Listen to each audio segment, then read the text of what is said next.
Hi, welcome back to another episode of Limitless MD. I'm your host, Vikram Raya, and today I have Roger Khoury, who is an expert in all things stocks, investing, and he's created his own algorithm for unbeatable success. So you don't want to miss out. His background is really impressive. He has created something called a market vulnerability analysis. He is figured out how to do what we call arbitrage on demand imbalance, and he went from spending hundreds of thousands of dollars of losing his own money trying to figure out the market to now mastering the market and teaching it to others. What if you could reclaim hours of free time each week, create legacy building wealth, and devote more energy to your passion projects without giving up on your career as a life-saving MD? My name is Vikram Raya, functional cardiologist, high performance coach, and real estate expert. And I'm here to give you the tools, strategies, and solutions you need to transform your life so you can unlock your limitless potential and achieve greatness, all the while freeing up your precious time. Welcome to Limitless MD. Let's dive in. Roger, welcome to the show. Thank you, Vikram. It's good to be here. Absolutely, my friend. So I want to hear your origin story. I didn't think you were born as a stockbroker or as a investment guru. Where did this all come from? Yeah. So, it was back in the early 1990s when the whole trading revolution took off. And I started investing heavily, trying to figure out, how can I get involved in this? Because it seems like the ideal way to earn money. You can use a laptop, be connected to the internet, be anywhere in the world. I'm no longer stuck geographically, no matter what happens to the economy. There's a way to make money if the markets are going down, going up, going sideways. I wanted to really get into that, and especially when you can be very efficient and effective at doing your analysis, and it's a part-time effort that can replace, in a reasonable time frame, a full-time income. I was a business consultant at the time, so that's really what funded my learning curve. And so I got excited, and then I got into it, and every time I would spend some money on an educational training or some course or some indicator or technology, I'd have some success with it. I'd be very diligent at applying it. I'd follow the rules, but then somehow the market would change. And then when the market changes, suddenly the conditions of the market no longer are favorable to the strategy or approach or technology. And so I find myself experiencing inconsistency or poor performance or zero performance, negative performance. And so then I'm forced to look, what's the next new thing? What's working now? Or, is there a version 2.0? And it was just this endless, just chasing the next new thing. Nothing ever gave me a long-term level of sustainable consistency. And so I was always stuck going back and, going back to the drawing board. Well, it turns out that's the nature of the beast for most people. In fact, for everyone. In fact, even the professionals deal with the same thing. They're always chasing the next new thing, and whether it's technology or not. And I found after 14 years and over $300,000 in just training and education alone, I'm not even talking about the losses. $300,000? Well over that. And and again, that doesn't include losses that I had to take, which taught me valuable lessons. I just kind of threw everything up and I said, you know what, something's very wrong with this. No matter who I invest in, no matter how credible, how popular, no matter how expensive, it just nothing seems to last. I was like, that just can't be. Nothing else like that works in life. I mean, it's like you don't go to medical school over and over again. You go there once. You don't go to a pilot school and learn how to fly an airplane multiple times. You do that once. It's like, why can't we do that with the market? And so I literally threw everything that I thought I knew out of my head. And I said, I've got to come back and figure out, how do I make myself, how am I successful in business consulting? What am I doing? And there was four things that I came up with. I call them the 4 C's. Okay. Clarity, which relies on objectivity, not something subjective. It has to be as objective as if you and I were to get into an RV bus. We took 10 of our friends with us and we all looked at the gas tank and it said there's a quarter tank of gas. And we know we have a 250-mile road trip ahead of us. Well, you and I both know that a quarter tank of gas will not give us a 250-mile drive. We're going to have to stop and refuel. So that's data. That's information that tells us what we need to do to take proper actions. We're not stuck. Okay. So objective clarity is critical. We can't have different people say, well, I think it can take us, it's not subject to someone's interpretation. So that's important. Objective clarity. The next C is control, where I have a level of control over both my experience. So I'm not engaging in things that are stressful, that are frustrating to me, but where I can enjoy what I'm doing, low to no stress. Okay, but control over also my outcomes, my performance, so that I know that if I'm doing this, it's worth my while. I can take this to the bank. It's dependable, it's reliable, it's repeatable, and most importantly, sustainable. So control, clarity, control, that has to be on the bedrock of consistency. Without consistency, we have nothing. That was my whole problem for 14 years. And in fact, that's everyone's problem in the entire industry. Consistency is the number one complaint amongst professionals and amateurs and anyone in between. So inconsistent performance, inconsistent experiences are resolved or have to be resolved in order to engage this thing profitably, right? And the fourth thing is confidence. Really, really stress the confidence factor. When you're not confident, you're going to make mistakes no matter what. And as an example, any form of pressure can cause us to become a little bit, basically, we lose perspective, right? We can lose confidence. And so confidence really isn't always just, I know what I'm doing and I feel good about what I'm doing, but sometimes it's also, I know that I am not endangering myself, I'm not putting myself at risk. Because if I feel higher levels of risk, I feel pressured, my confidence starts to shake because I may or may not make it. So let's say you're driving your car to an important appointment. Well, you know how to drive a car, but when you're late, you have pressure and you start to drive that car a little bit differently. You drive a little bit aggressively. And you're not so confident that you're going to get there safely or without a speeding ticket or something like that, or God forbid, sometimes a life-altering event.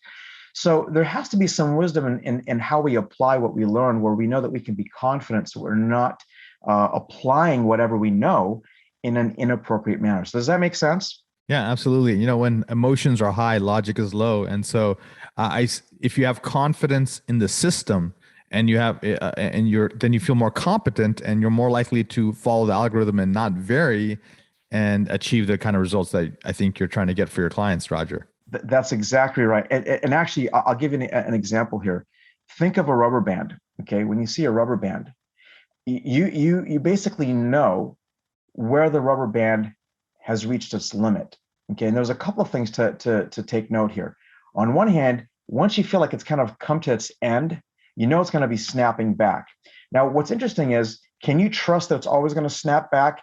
Primarily, yes, but what if you see a lot of cracks in the rubber and you see that it's worn?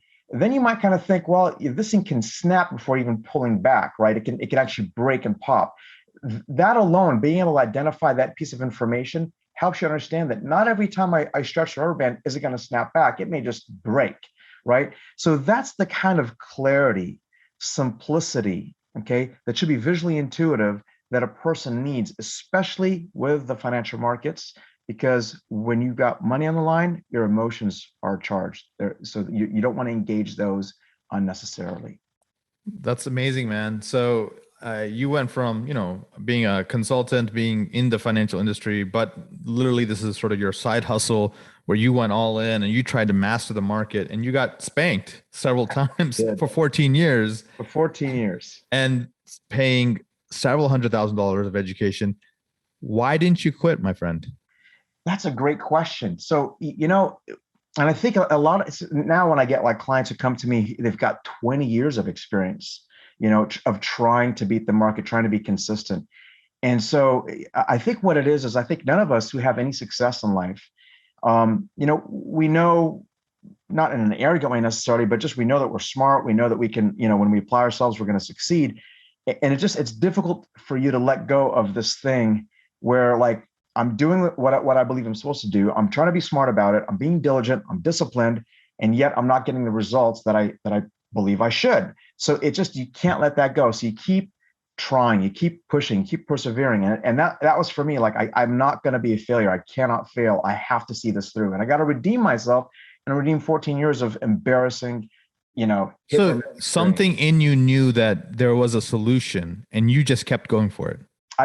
Something in my gut said there's no way there has to be something. And there was a day where actually something triggered, and I decided to basically go all in, where I actually stopped everything and went 100% focus. And it got me to a place where I thought I had something. And that day, I got disappointed again, and I almost punched my computer monitor. I was so boiling over because I thought this was it. I was close, and I knew I exploded, and it was one of my rare moments. And when I have those, it's funny. What I typically do is for me to calm down, I just have to walk away, and I generally just go. I take a drive down to the beach, and at the time I was living in Southern California, and I went to a place called Silver Strand Beach in Ventura County. It's a little popular surfing point, but not very popular amongst like visitors. So it's not always very busy. So it's a little bit secluded, but they have a nice concrete bench. You sit down, you can listen to the ocean waves, watch the ocean, watch the surfers. And that day, I counted 17 surfers. Don't ask me how I started counting, probably just to distract my mind from being boiled over. But I counted 17 surfers. And off to the left were 2 of the 17 that kind of sat off to the left side and didn't seem to be engaged in surfing many of the waves. And I thought, interesting, that they're probably looking at the 15 that seem to be the professionals who are experienced, who just are taking wave after wave, a lot of crashing and burning, but then they get some nice rides. But then about an hour and a half, I noticed an interesting pattern. The 2 guys on the left, when they took a wave, they would have a really nice, smooth ride, and they wouldn't crash and burn. And it hit me. I was like, oh my God, those 2 who weren't as active were actually the professionals, and everyone else were the amateurs. It was the other way around. So I realized they had to have some way of filtering out what waves were not likely to give them a good ride. And I thought, oh my God. And that was literally my pivot point. I had an epiphany. I decided, instead of going and looking for opportunities in the market that are likely to make me money, I thought, what would happen to my results if I started to look for opportunities that were not likely to lose money? And everything changed from that perspective. That's the distinction, my friends. Guys, if you listen to this, he just dropped a truth bomb on us. So Roger Khoury, I mean, he's being humble here, but this guy has an 80% plus, consistency rate in his trades. And the cool thing is, it's fine if he can do it, but he's been able to teach others. And he's created an academy. Tell us about one, what do you do nowadays and how you spend your time, and then 2, how did you start empowering others to become better traders? So one of the interesting side effects of this is an abundance of time freedom. It's not one of these things that requires you to be glued to your monitors, getting bug-eyed. It takes a very part-time effort, 10 hours, 15 hours a week. Even if you go full time, 15 hours a week is plenty. Some people who want to rationalize, they want to be a little more busier. I always discourage going beyond 20 if someone's full time, because your mind gets tired. It's a mental skill. So, you really want to be focused and sharp. So 10 to 15 hours is a sweet spot, honestly. And because of the consistency, and you're not giving back money, you know how to keep it. What's happening is that it allows you to actually compound with great effect. And so what happens is, it's very reasonable to expect that in a very reasonable time frame, 2, 3, 4 years, depending on what a person's starting with, you can replicate a full-time income. So that starts to give you some. So Roger, let me just stop you there. Okay. Yeah. I have a cardiologist listening to this podcast right now somewhere in the country. He's making $500,000 a year. Are you saying that potentially, with understanding markets, understanding the system, and just really having the 4 C's, which you've talked about: clarity, control, consistency, and confidence, he's able to replicate that $500,000 and work 10, 15 hours a week? Correct. Without the stress, without taking big risks, without holding on to large negative downturns. It's just, our risk limit is a maximum of 2% or less of your entire brokerage account capital. So you're never risking more than 2% at a time per position. So there's no real stress. And when you're right with 80 to 90% level of accuracy, it's like you're not really giving yourself a chance to engage your emotions. And when you have that clarity, then you've eliminated fear and greed, because fear and greed are driven by unknowns. I don't know what to do, what to expect. And so I start to behave in ways that are really not self-serving, that they're self-sabotaging. Well, that all gets done with. And then people say, well, but Roger, the market's manipulated. Well, let's come back to the rubber band analogy. Well, if the rubber band, you can see the rubber band. Now, listen, how can investment funds or brokerages or market makers manipulate a market? They're just one entity, one person, okay, out of the millions. Okay, well, so what happens is there's things called in the market, there's a pool of liquidity. So there's zones at certain price levels where there's an elasticity, where the market with enough weight can be pushed a little further out, but it can't go so far out. I mean, the market's not going to break and snap, right? But the rubber band, it kind of, when you see that it's stretched out, you have a significant imbalance between where demand is versus where price is. You can see just how far that pool of liquidity can be stretched. So when you take that into account, because my methodology, what it does, it shows you where the vulnerabilities are. And at the end of the day, what really is driving the accuracy and the consistency of my analysis process, it's the fact that I've been able to identify and value in a very visually intuitive, streamlined way where the real-time demand is in the market. I'm not talking about just demand in its simple form. I'm talking about all of the demand factors, okay? And there are several. And each of them have little subsets that have to be taken into account. So when you take those, the aggregate combined total of demand in the market in real time, well, now real demand is here, price is here. Guess what? Price is a lagging indicator to demand, right? It's lagging behind demand. Demand is what leads price, because what causes prices to rise and fall? Demand. So where demand is, that's where price must follow. So what we find is demand will move first, and then price has to follow after. That gives us that little time. It's a window where there's a cycle that you can be very efficient, very effective in knowing when and where the market is significantly out of balance, so that you can now have a low risk, high probability opportunity for profit. That's really the secret behind this. And by the way, the same concept, think of it this way.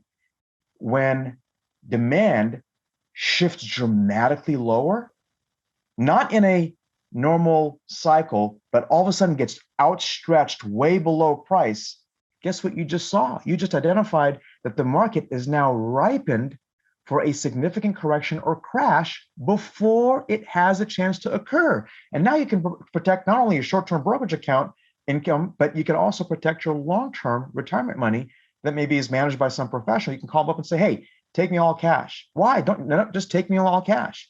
And then a day or two or three later, you watch the market significantly correct, and you just avoided a double-digit loss. And then when it recovers, you can now ride that back up as a gain rather than filling a financial hole. You see the wisdom of that? I love it. And guys, he created his own strategy of this. And it's really, as he talks about, demand is the driver. Demand is the key that everyone seems to be missing. They focused on price, which is, like, as he said, the lagging indicator. And he calls it demand imbalance arbitrage. Right. So really seeking the transparency of that demand using his system, you'll be able to sort of gauge where the market is going, potentially, hours, days, weeks before it actually happens. So that's awesome. So tell me this. I have people on this, all over the country who are listening to the podcast, and they're excited. They want to know the obvious question, the elephant in the room. Where is your demand crystal ball saying is going to happen? Because this is an artificial dumping of liquidity into the market when the COVID happened. And now they're tightening the screws to where they're raising inflation, they're trying to kill demand on purpose. Yes. And they're aiming for the soft landing, which most people say may not happen. So tell us what you see, Roger. Well, so that's a great question. The traditional idea is you see a lot of talking heads on TV giving you analysis of the markets and telling you what they think is going to happen. Here's the problem with all of that. Think of a storm. Meteorologists can forecast a storm that's coming. The question is, are they more accurate or less accurate the further away the storm is? They're going to be less accurate, right? The more The closer the storm is, if we have a storm coming in a week versus a storm that's coming in 24 hours, their forecast of the storm is going to be much more accurate for the storm that's 24 hours away versus one that's a week away. Would you agree? Absolutely. That is the secret to success with what I do.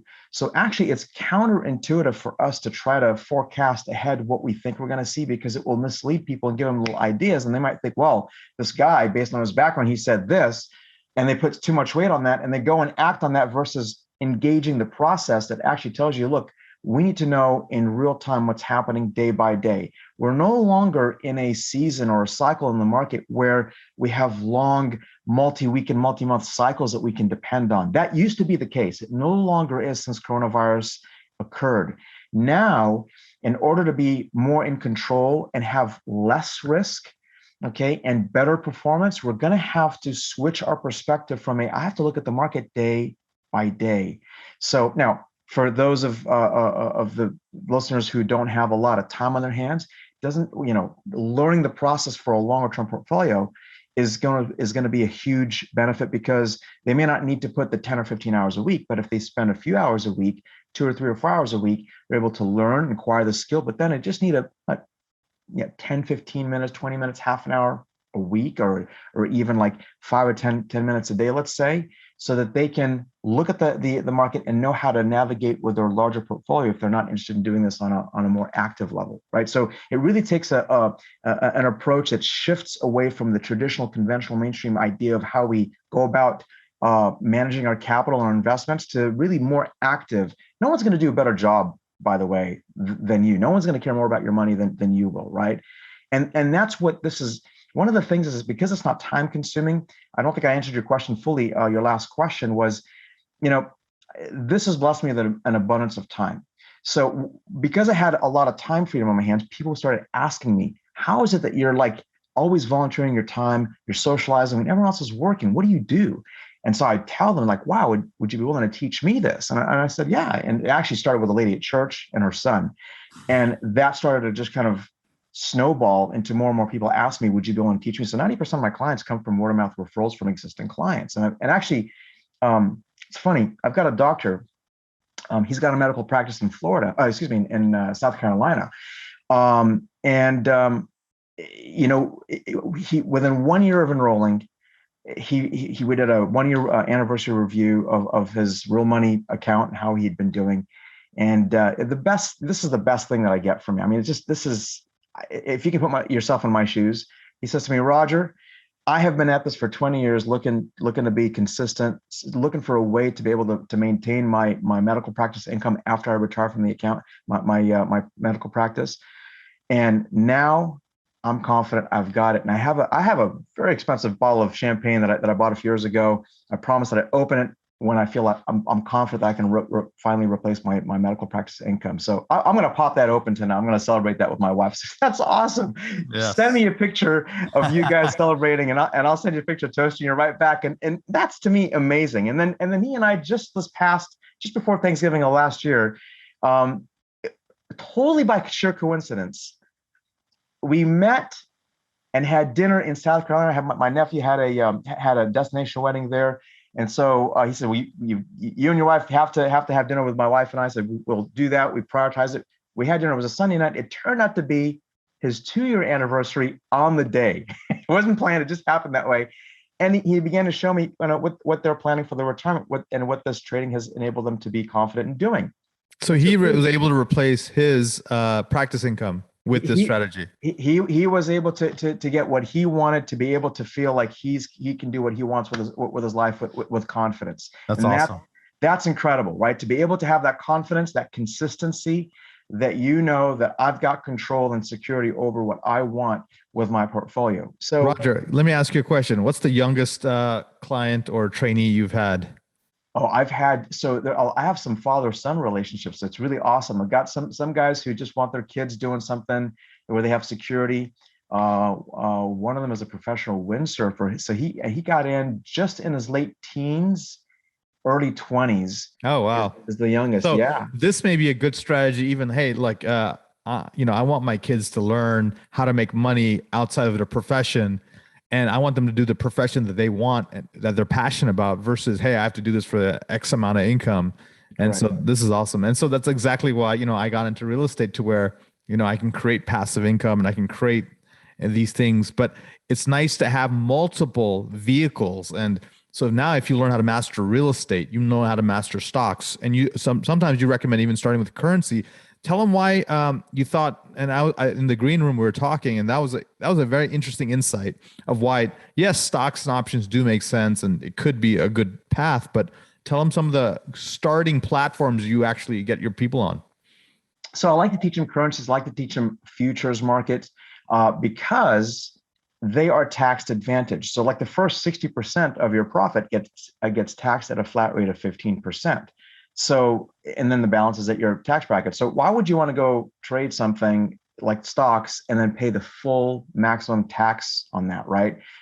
It just doesn't make any sense. So, and because of the way that we do this, we're very, very efficient at the shorter term cycles, because again, like forecasting a storm, the closer you are in time, actually the more control you have, the more clarity, the more accuracy you have, believe it or not. I've got people that can get on very, very small timeframes, and within half an hour, get in, get out, and make what they need. And it's just, it's amazing.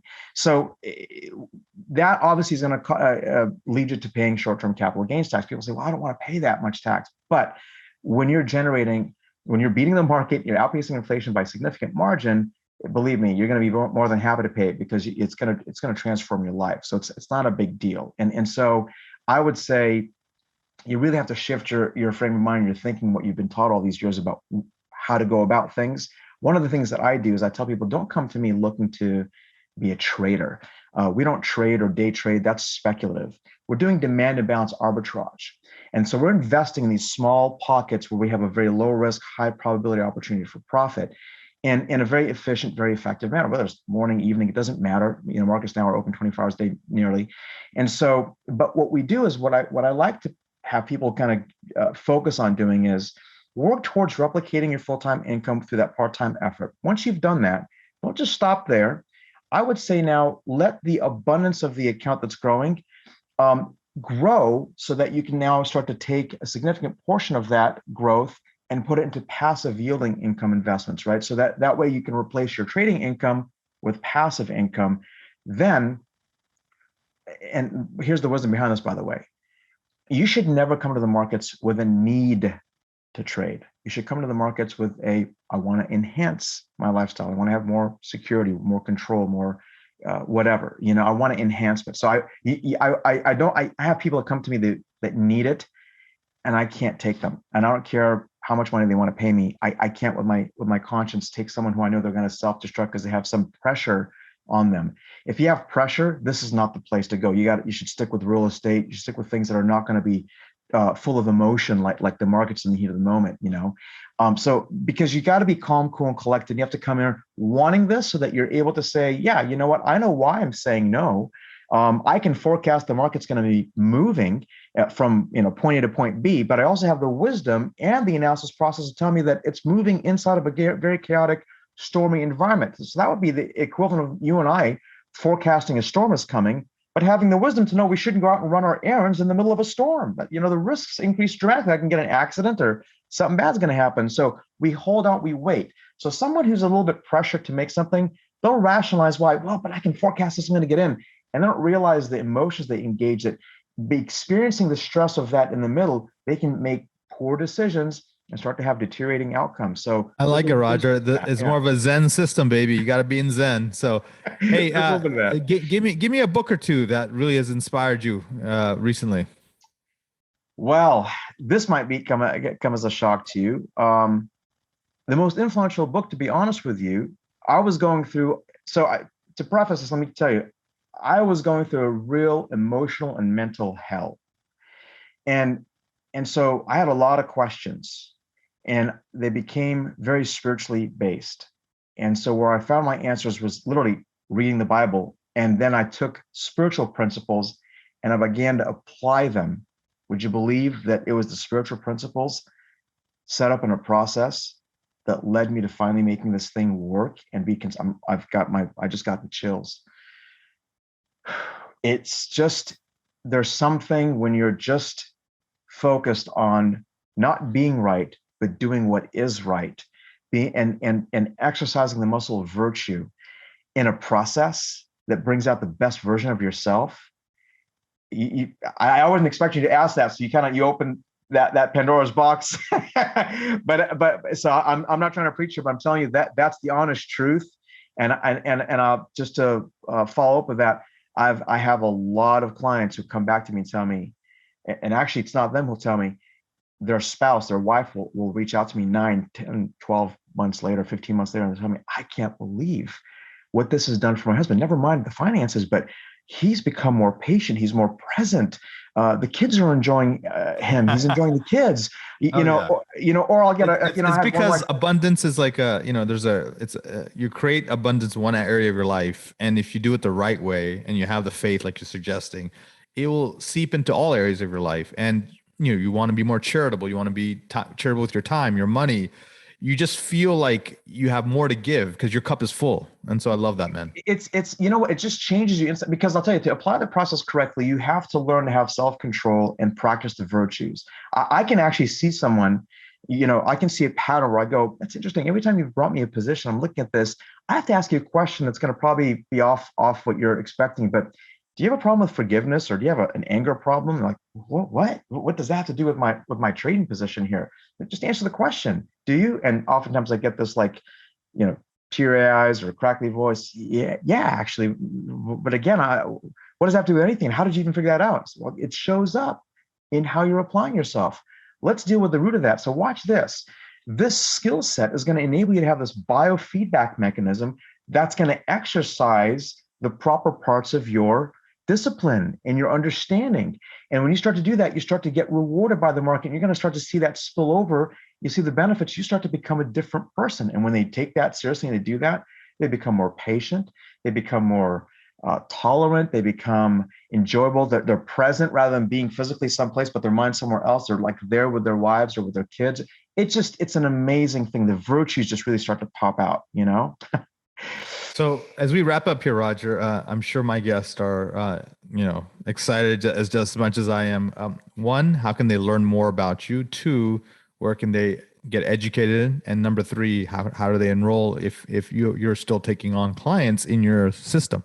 So what I do is I like to set people through an educational journey. I don't like to sell this. I don't want to sell myself. I like to educate people and just and meet. I love meeting people. So that's how I like to film a lot of my time. I have a lot of time where I'll meet people and just create relationships. So in 10 plus years, I've probably only taken less than 220 some clients because I'm very selective. So when they go through that educational path, it's like a 5-day primer on market forecasting and demand imbalance arbitrage. And at the end of that, if they think that's a good fit and they want to pursue that, they can fill out a short application and set up an interview with me directly. And we'll have an evaluation, an honest to God evaluation, where we talk about their situation, their circumstance, their goals, what's motivating them, and find out if it's a good fit. And if it is, and if I feel like this is somebody I can be friends with for life and enjoy this relationship, then I say, well, I'm good with taking you, and we'll discuss what options make sense to them at that point in time based on what they need specifically. So it's a very personalized approach. It's not a one size fits all, but that's my process. And actually, I recently created a very special site that kind of really facilitates all of that. And so it's called investingfortoday.com. Investingfortoday.com is a great place for them to go and get all the information and be able to reach out and get in touch with me directly. The school, Market Forecasting Academy, it's at marketforecastingacademy.com. That's just where the school resides. And so, but those are the I would say investingfortoday.com is a great place for them to start. And then we'll go from there. That's awesome, man. Guys, Roger Khoury, his company is Market Forecasting Academy. Again, he's a CEO and founder. He's a man on a mission, and he really wants to help, up level people beyond just finances, but he's using, the ability to accurately trade as his strategy to help people in all areas of life. So, and one of the, we talk about the 5 freedoms here on this podcast, time freedom, financial freedom, geographic freedom, vitality freedom, and mindset freedom. I think we've sort of touched on almost all of those with his strategy, guys. So please take advantage of the opportunities. All of this will be in the show notes. And Roger, I think we'll have to have another conversation soon. Thank you so much, man. My pleasure. Thanks for having me. Thank you so much for listening to this episode of Limitless MD. If you found value from this episode, I encourage you to share this episode with a friend and let me know by leaving a review. For more information, make sure you check out the links in the show notes below or simply visit vikramraya.com. So until next time, my friends, be phenomenal.